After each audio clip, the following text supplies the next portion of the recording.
నమస్కారాలు. రాష్ట్రంలో అరాచక ప్రభుత్వానికి గద్దె నింపి కూటమి ప్రభుత్వానికి అధికారం అప్పగించారు ప్రజలు. కూటమి ప్రభుత్వ అధికారం వచ్చిన తర్వాత గౌరవ ముఖ్యమంత్రి వర్యులు శ్రీ నారా చంద్రబాబు నాయుడు ఆధ్వర్యంలో కూటమి ప్రభుత్వం మంచి ప్రభుత్వంగా గుర్తింపు పొందుతున్నది. రాష్ట్రంలో అభివృద్ధి కార్యక్రమాలు తిరిగి ప్రారంభమయ్యాయి. సంక్షేమ కార్యక్రమాలన్నీ కూడా సక్రమంగా అమలు జరగడం జరుగుతూ ఉంది. గత 6 నెలల్లోనే సుమారు 4 లక్షల కోట్ల పైగా పెట్టుబడులు రాష్ట్రానికి రావడం జరుగుతూ ఉంది. అదేవిధంగా రాష్ట్రంలో మౌలిక వసతుల కల్పన కూడా మొదలైంది. ముఖ్యంగా అమరావతిలో నిర్మాణ పనులు మళ్లీ వేగం పుంజుకుంటున్నాయి. నిధులు రావడం జరుగుతూ ఉంది. కేంద్ర ప్రభుత్వం అన్ని విధాలు కూడా రాష్ట్రాన్ని ఆదుకోవడం జరుగుతూ ఉంది. అందులో భాగంగానే ఈరోజు నిధులు మనం ఆశించిన మేరకు రాష్ట్రానికి రావడం జరుగుతూ ఉంది.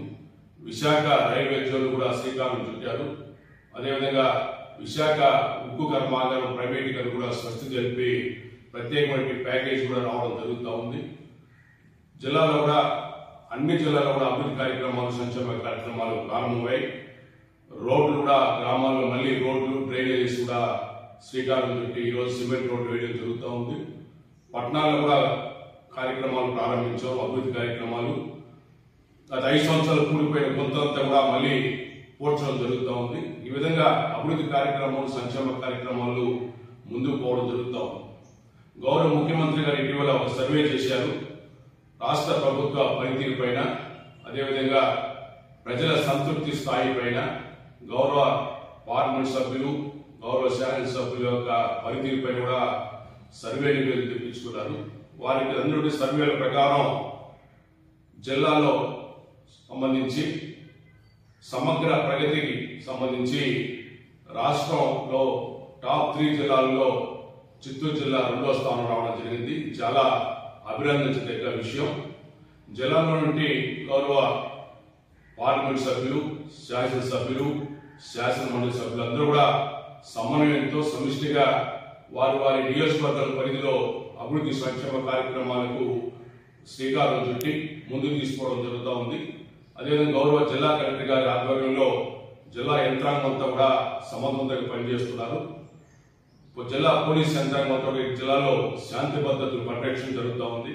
ప్రజలంతా కూడా స్వేచ్ఛగా ఉన్నారు. ఎక్కడ లా అండ్ ఆర్డర్ ప్రాబ్లం లేదు. ఇవన్నీ ఉన్నాము కాబట్టి ఈరోజు మన చిత్తూరు జిల్లా 2వ స్థానం రావడం జరిగింది. ఇందుకు గౌరవ జిల్లా ఇన్ఛార్జి మంత్రి గారికి, గౌరవ పార్లమెంట్ సభ్యులకి, అదేవిధంగా జిల్లా శాసనసభ్యులు, అదేవిధంగా శాసన మండలి సభ్యులకి అందరికీ కూడా ప్రత్యేక ధన్యవాదాలు తెలియజేసుకుంటున్నాం. ఇదే స్ఫూర్తి ముందు కూడా కొనసాగించడం జరుగుతుంది. గౌరవ పార్లమెంట్ సభ్యులు కూడా చిత్తూరు జిల్లాలో మన చిత్తూరు పార్లమెంట్ పరిధిలో మరి సుమారుగా 5 కోట్ల రూపాయల పన్నును ప్రారంభించారు. సిమెంట్ రోడ్లు కానీ, డ్రైనేజీస్ కానీ గతంలో ఏ ఎంపీ కూడా 6 నెలల కాలం లోపల మరి 5 కోట్ల రూపాయలు